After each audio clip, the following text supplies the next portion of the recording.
I'm the eldest of four.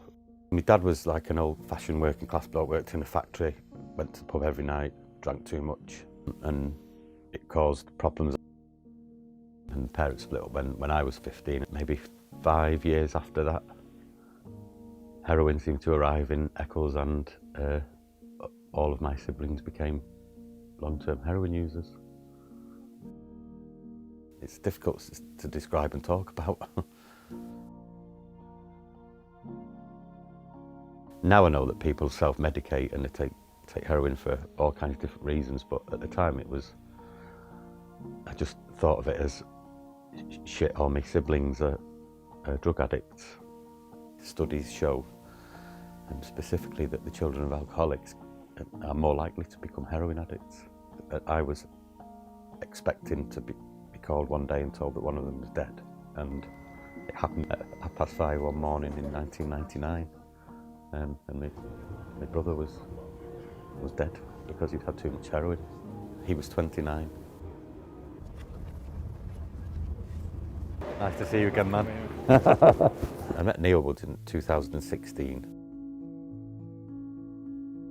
I'm a former police officer, and I used to catch drug dealers for a living. So I told Neil Woods about my family and the various problematic drug use, and he began to explain to me how it's the law and the war on drugs is behind the fact that thousands of people die every year in the UK. The police are really, really good at catching drug dealers. But that's actually part of the problem, because the police never reduce the size of the market at all. They just change the shape of it. So police action with drugs does not work because it's a health issue. I'd never thought about what the law did or didn't do in relation to Colin's death and all the others. I now say to people, these people die because drugs are illegal. We have record drug deaths in the UK. Drugs are stronger, purer and more available and more varied than they ever have been. Drug policy kills people, and it killed my brother and my cousin.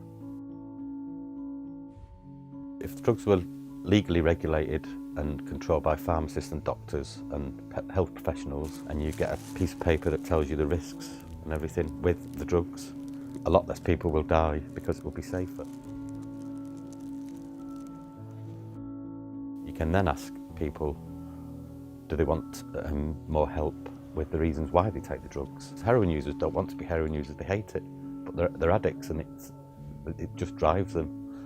And they can't get the help they need because they're treated as criminals, when they're not criminals. They're people with serious health issues.